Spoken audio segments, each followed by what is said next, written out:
Saludos amigos y amigas de Hablemos Claro.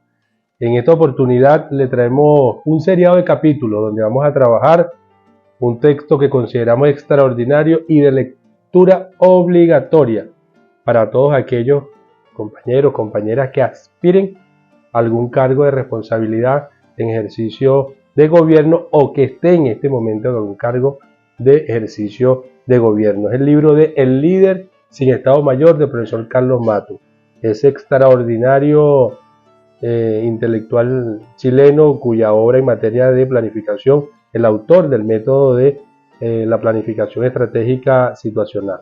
Entonces, bueno, en este sentido, vamos a presentarles un resumen de este texto en 4 capítulos, aproximadamente de 20 minutos cada capítulo. En este primer capítulo vamos a trabajar el gobierno como el tema central. Antes de entrar ya en materia, quisiera hacer un muy breve comentario en relación a un elemento que es central en toda su obra, y es el debate o la discusión que hay entre quienes entienden el ejercicio de gobierno como un arte y quienes entienden el ejercicio de gobierno como una ciencia. Hay quienes en el ejercicio de gobierno debe haber mucho de arte, mucho de innato, de condiciones del líder, y hay quienes consideran que el gobierno es básicamente un ejercicio científico. Particularmente consideramos que el ejercicio de gobierno sí necesita 2 cucharadas de aquello innato de arte y necesita un camión de ciencia.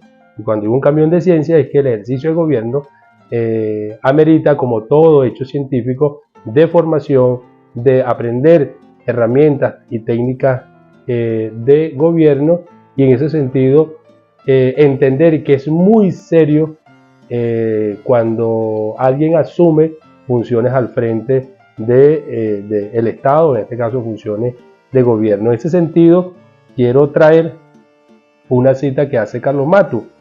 Él dice: mientras todas las demás ciencias progresaron, la de gobernar marcó el paso. Hoy es practicada apenas un poco mejor que hace 3 o 4 milenios. Es decir, es una crítica hacia la ausencia de generación de conocimiento en materia de ejercicio de gobierno cuando comparamos esta ciencia con otra ciencia. Entonces, bueno, vamos a entrar ya en materia para no alargarnos en esta introducción. En este sentido, este primer módulo, como les indiqué, es el gobierno. En el gobierno él trabaja 3 grandes temas. 1, el tema de los roles.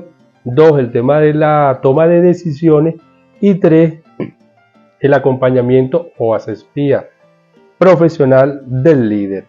En el primer caso, básicamente se hace referencia a que todo líder, ojo, eso no es nuevo desde tiempos, bueno, antiquísimos, faraónicos, monárquicos, todo líder, efectivamente, en su ejercicio de poder, construye, edifica a su alrededor distintos equipos de trabajo. Uno de esos equipos de trabajo de mucha confianza, en el cual, en este caso, el compañero Carlos Matus caracteriza 8 personajes. Cuando ustedes escuchen estos personajes, para aquellos que están en funciones de gobierno o quienes aspiran, se van a dar cuenta que esto no es que es del pasado, o sea, no es que es una lectura de un momento histórico bastante atrás, no, esto ocurre hoy y seguramente le va a dar algo de curiosidad e interés por leer lo que dice Carlos Matus al respecto. En este primer tema, ¿verdad?, en el tema de los roles, entonces él caracteriza, como les dije, 8 personajes. El primer personaje es el consejero. Este ofrece el soporte del cálculo situacional frío. Es la fuente cognitiva del líder que lo ayuda a procesar problemas y soluciones. Es el pensador, normalmente, para decirlo coloquialmente. Bueno, 2, el amigo o amiga, que brinda lealtad y el soporte emocional cálido. Vamos a empezar desde el consejero, ya sé que tengo que cortar. Bueno, entonces, 1, el consejero ofrece el soporte de cálculo situacional frío. Es la fuente cognitiva del líder que lo ayuda a procesar problemas y soluciones. Es el pensador, por decirlo coloquialmente. 2. El amigo o amiga le brinda lealtad, el soporte emocional, que es fundamental, el soporte cálido que todo ser humano necesita. 3. El maestro de ceremonias se encarga de los rituales propios de la salida en escena. Administra los ritos y la pompa inherente al poder. El mayordomo asume con humildad y total entrega las tareas rutinarias y a veces las tareas sucias. 5. El bufón se encarga de la gracia, el humor y las limitadas diversiones que le permite la jaula de cristal. Es el proveedor del esparcimiento y los placeres privados del líder. El escudero lo protege y cuida que nadie entre en la jaula de cristal, salvo el consejero, el amigo, el maestro de ceremonia, el mayordomo o él mismo. El informante le abre el acceso a las confidencias y la verificación de los hechos relevantes para prever, decidir, amenazar, negociar, apartar los peligros. Y por último tenemos el asistente. Es un operador de políticas, básicamente es eso. Según sea el grado de autonomía que el líder le conceda, actúa a pedido o toma iniciativas. Es un compañero de trabajo que le ayuda en todas las tareas que genera el proceso de enfrentamiento a los problemas y se orienta hacia la promoción de las acciones que el líder no se reserva personalmente. Básicamente estos son los 8 actores, los 8 personajes que conforman el círculo más cercano de quien ejerce, del líder, quien ejerce las funciones de gobierno. Se me pasó en un primer momento, disculpen, decirles que el libro se refiere fundamentalmente a los jefes de Estado o presidentes latinoamericanos. Si bien eso es cierto, el planteamiento sustantivo es aplicable a cualquier líder en ejercicio de gobierno, llámese gobernador, llámese alcalde, llámese ministro, llámese presidente de institución, cualquiera. Así que, si bien formalmente el autor se refiere a los jefes de Estado, cito, el método es aplicable o las consideraciones sustantivas son aplicables a cualquier líder en funciones de Estado. Seguimos. En este sentido, el autor después trabaja las relaciones que se establecen entre estos 8 personajes y las relaciones que se establecen entre estos 8 personajes y el líder. En el primer caso, ¿verdad? Hay que destacar lo siguiente. La relación que se genera entre estos servidores y el líder es de interdependencia variable. No obstante, la misma se mueve constantemente en el marco de una relación tensa, por favor, tengan cuidado en esto, en el marco de una relación tensa entre razón tecnopolítica y emocionalidad, en la que muchas veces termina imperando la segunda, es decir, la emocionalidad. Por ello es tan importante para estos servidores tener el agrado del líder. De lo contrario, corren el peligro del desempleo. En el caso de la relación entre servidores, entre los 8 personajes que les mencioné, en América Latina, el rasgo dominante es la hostilidad y competencia no manifiesta y multimodal, las coaliciones para desplazar a sus homólogos. Disculpen, voy a repetir esto porque me parece interesante. El rasgo dominante es la hostilidad y la competencia no manifiesta y multimodal, las coaliciones para desplazar a sus homólogos. Para nadie es un secreto que a veces en los equipos que están alrededor de los líderes, efectivamente se presenta una guerra no formal, no declarada, pero que termina restando mucho tiempo y muchas neuronas al líder para resolver problemas domésticos que le impiden entonces concentrarse en los temas sustantivos. Entonces, seguimos. Entre los servidores y el líder se tienden lo que el autor llama puentes levadizos, que se convierten en un fin en sí mismo. Su permanencia es objeto de constante pugna en diversos niveles y formas no perceptibles para el líder, en algunos casos. En otros casos sí son perceptibles por el líder y, como le dije, lamentablemente terminan ocupando concentración y tiempo del líder para resolver estos problemas.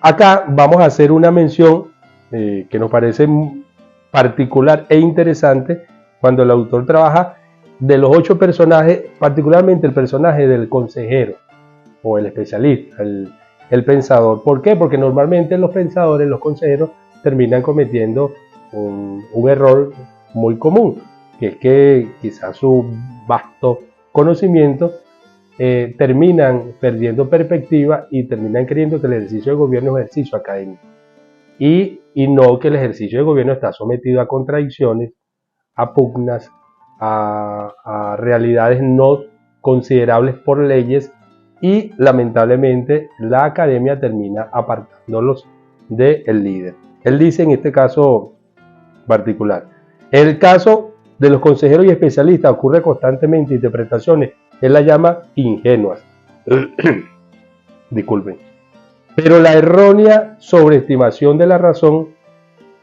por la errónea sobreestimación de la razón y el valor de los consejos fundamentados en ella. El líder no es especialista de economía, en filosofía, sociología, etc. Por lo tanto, no hay base objetiva para que se den decisiones que los conduzcan en espacio estrictamente académico. Eso a veces es muy difícil de entender. En este caso, entonces, fundamentalmente, el líder debe tener la capacidad para ponderar las características técnicas y políticas del cargo o la necesidad de gestión, así como ponderar las características técnicas, ¿verdad?, que lo llevan a tomar decisiones, en algunos casos fundamentadas o en la emotividad o en el cientificismo. Se trata al final de un equilibrio, pero muchas veces en el ejercicio de las funciones o las responsabilidades de estos personajes que están a su alrededor, que constituyen su cotidianidad en el ejercicio del poder, termina viéndose casi que obligado a tomar una decisión por una razón o por otra. El segundo gran tema que él trata es las deficiencias comunes en la deliberación y toma de decisiones, ¿verdad? Acá se pone muy de relieve el tema de si el ejercicio de gobierno es un arte o es una ciencia. Particularmente, insisto, creo que tiene un poquito de arte, pero tiene mucho de ciencia. Y como tiene mucho de ciencia, esto significa que los sistemas de deliberación y toma de decisiones deben ser rigurosos en sus herramientas, en sus técnicas, en sus sistemas, en sus métodos, en sus metodologías. Es decir, deben ser robustos sistemas de deliberación y toma de decisión. Acá el autor, ¿verdad?, caracteriza las 10 debilidades más comunes en la toma de decisiones, ¿verdad?, en nuestros líderes latinoamericanos. En el primer caso, él habla de la incompetencia o falta de experticia, referida al pobre o nulo manejo de herramientas de gobierno. Aplica tanto para el líder como para la oficina presidencial y el Estado Mayor. Cito, él habla acá del presidente, pero esto es aplicable para cualquier líder en ejercicio de gobierno. La segunda, herramientas pobres para lidiar con la incertidumbre perdurable. Esto puede sonar un poco rebuscado, pero no es más que situaciones de alta complejidad que necesitan, para ser resueltas, de técnicas y herramientas altamente sofisticadas. Ya que los equipos no cuentan con estas herramientas, son problemas que siguen en el tiempo, que pasa una gestión, pasa la otra gestión, pasa la otra gestión, no son resueltos, pero básicamente porque quienes tienen la responsabilidad de resolver no cuentan con estas herramientas. El tercer punto es el de tratamiento eficiente de la incertidumbre perecible. En este caso es muy parecido a la primera, ¿verdad?, que son las perdurables, pero en este caso son de menor calado en su complejidad, pero igualmente necesitan poderosas herramientas y técnicas de gestión para ser resueltas. Si no se cuentan, lamentablemente van a pasar a ser perdurables. La cuarta es deficiente tratamiento de las sorpresas. En el ejercicio de gobierno no todo puede ser previsto. O sea, no todo puede entrar en un plan. siempre hay sorpresa, pero el manejo de la sorpresa también tiene herramientas y técnicas que permiten minimizar las consecuencias desfavorables, ¿verdad?, para el proyecto político. Entonces él acá dice lo siguiente: el control absoluto de las variables en las situaciones que ameritan toma de decisiones es importante en la mayoría de los casos. Siempre hay alguna posibilidad de imprevisto o sorpresa. Por ello, lo pertinente es que los equipos de trabajo del líder dominen técnicas de manejo de crisis a fin de minimizar la probabilidad de ocurrencia o el impacto de las mismas. La siguiente es ceguera situacional. Muy importante. Escuchen básicamente lo que plantea el autor en este caso. Característica muy común en los líderes latinoamericanos, dada la variedad de influencias que reciben de un contexto cotidiano caracterizado por tensiones, conflictos de intereses y emotividades. Todo es emergencia, problemas a resolver que concentran la atención del líder. De ellas pueden surgir en caliente decisiones extraordinariamente favorables al líder, imposibles con el razonamiento frío o de costos políticos, sociales y económicos gigantescos. Después tenemos distorsiones de la razón humana. Acá básicamente lo que él trata de resaltar es que hay características propias, cognitivas y psicológicas del líder, y son estas características las que en muchos casos determinan la toma de decisiones. Después, desproporción entre la importancia de un problema y la señal de alerta que emite. Desproporción entre la importancia de un problema y la señal de alerta que emite. Acá básicamente ocurre aquello de que lo urgente lo ponemos como importante y lo importante termina no existiendo. Y todo termina siendo urgente. Y lo que es realmente importante termina operando o sigue operando silenciosamente, socavando las bases de un proyecto de gestión en el nivel que se plantee, municipal, regional, nacional o institucional.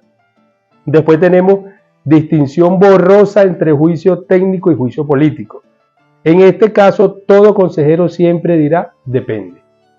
Cada situación representa un universo a analizar y caracterizar. No obstante, el juicio técnico debe agotarse en toda su complejidad. De él deben salir los escenarios y alternativas que soportará el juicio político.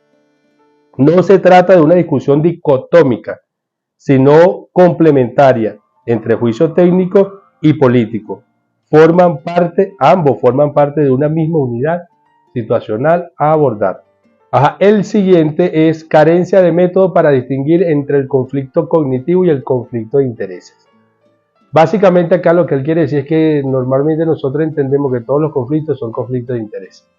Y en muchos casos no son conflictos de intereses, son conflictos cognitivos, que si no se saben abordar con las herramientas y técnicas necesarias, terminan convirtiéndose en conflictos de interés. Pero cuando él dice el conflicto cognitivo, es simplemente cosmovisiones distintas, abordajes, concepciones distintas en relación a un tema, que eso no quiere decir conflicto de intereses, pero en muchos casos terminan convirtiéndose en conflictos de intereses. Y por último tenemos exceso de decisiones casuísticas susceptibles de normalización. Escuchen, en este caso temas procedimentales, legales o metodológicos de la maquinaria burocrática pasan a ser problemas de forma a ser problemas de fondo. Repito, en este caso temas procedimentales, legales y metodológicos de la maquinaria burocrática pasan de ser problemas de forma a problemas de fondo. Terminan ocupando un lugar central en la agenda del líder, ocupando un tiempo y atención que no deben tener.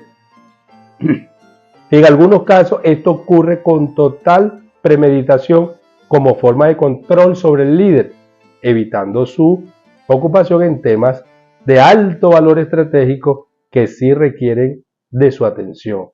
Nunca queda tiempo para lo importante. ¿Han escuchado eso en algún momento?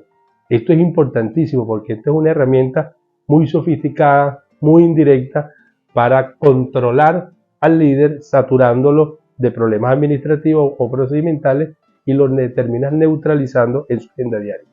Seguimos. Bueno, ahora llegamos al tercer punto, tercer y último punto de este primer capítulo, donde se trabaja cómo asesorar a un líder. Tema bastante complejo. Sin duda, un trabajo de alta complejidad que amerita meridiana claridad sobre el qué, cómo y con quién desarrollarlo. Esto es muy importante. La oficina del presidente debe partir de una correcta caracterización del modelo político donde se desenvuelve el líder, su contexto, a fin de evitar réplicas genéricas de estructuras de apoyo, modismos tecnológicos vendidos como panacea. Eso está muy de moda, por cierto. La oficina del presidente y su Estado Mayor son los ojos, oídos y pensamientos estratégicos del líder. No se trata de meros agregados de asesores especializados que internamente se disputan el agrado del líder y compiten intelectualmente. En este sentido, ¿verdad?, a continuación se presentan algunas complejidades o consideraciones, diría yo, que es necesario superar para que el Estado Mayor del líder funcione con un grado razonable de eficiencia. Estas 7 comienzan con soporte frío versus soporte emocional. El bendito, o lo que se intenta plantear como la bendita dicotomía entre lo científico, lo riguroso, versus lo instintivo, intuitivo, emocional. Insisto, el ejercicio de la política, el ejercicio de gobierno tiene un poco de uno y tiene un poco de otro. Hay quienes ponen muchas cucharadas de esto y pocas de esto, hay quienes lo hacen al contrario. Pero no se trata un tema de decir que o es solo esto o es solo esto. Cuidado con ese punto.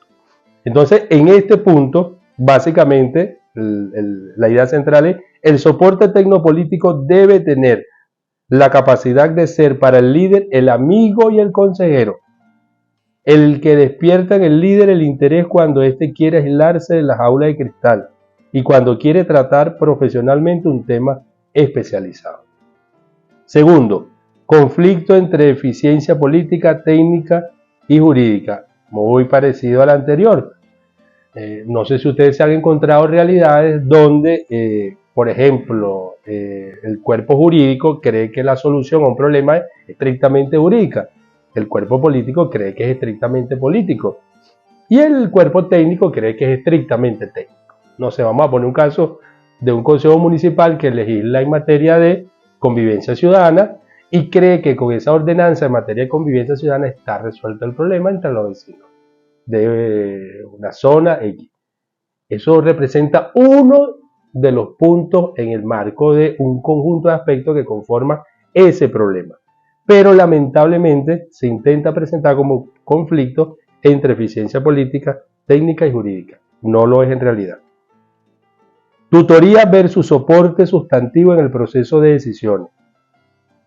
A nadie le gusta sentirse tutoreado, y menos en un líder.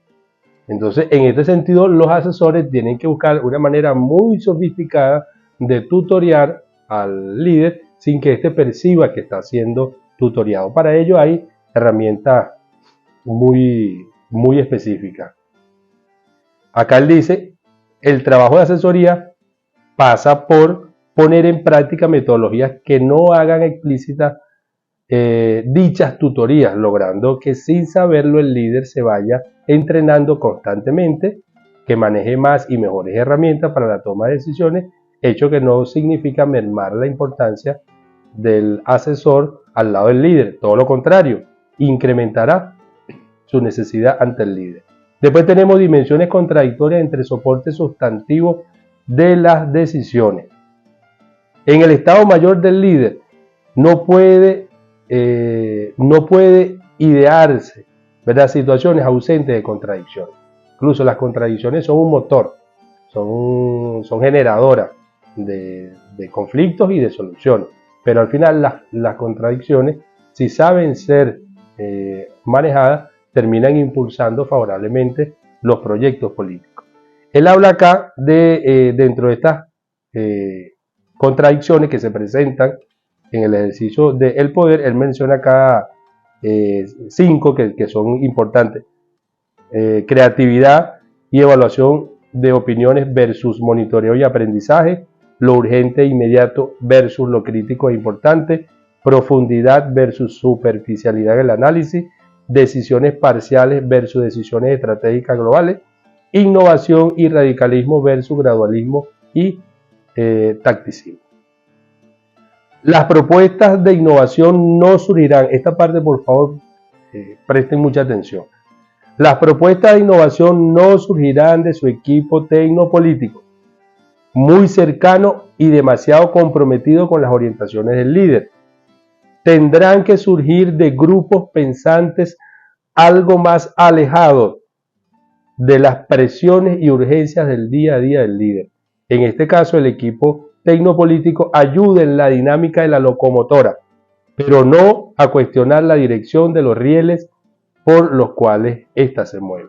Después tenemos el conocimiento básico y métodos de trabajo, ¿verdad? Donde bueno, el compañero hace una caracterización que es muy cierta ante la ausencia de escuelas de gobierno que entiendan la política de manera científica y que entiendan que esos nuevos líderes efectivamente van a asumir situaciones sumamente complejas y cuya resolución necesita, insisto, de poderosas herramientas que deben aprender.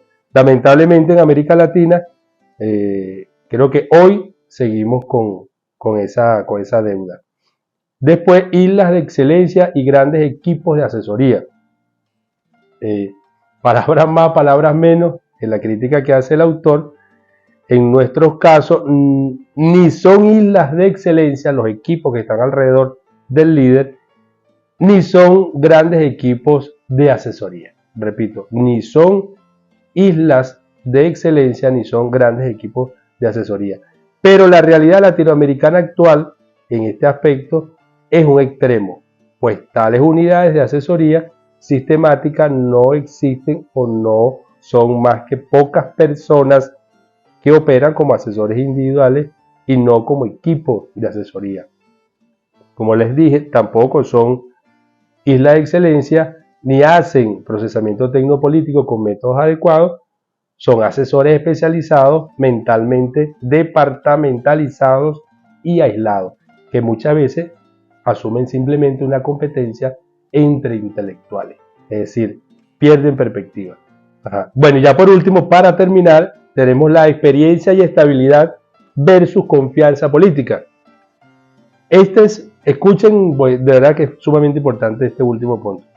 Este es un dilema crónico en nuestra región, ya que el tablero político como determinante de estabilidad o inestabilidad es tan contingente que pareciera que a diario no se pasa la hoja de un mismo libro, sino que se escribe un nuevo libro.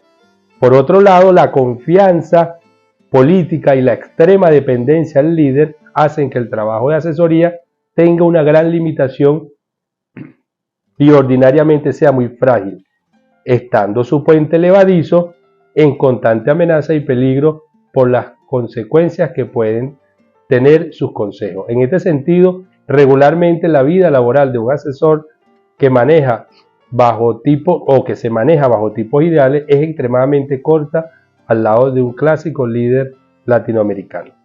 Bueno amigos, así terminamos este primer capítulo. Espero que hayan surgido muchas preguntas.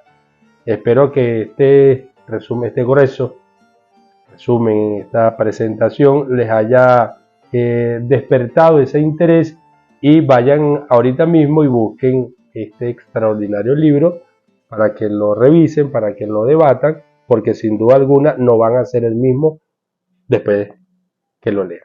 Entonces, bueno, nada, nos vemos en el próximo capítulo para trabajar el siguiente tema de este libro que se llama Las oficinas presidenciales.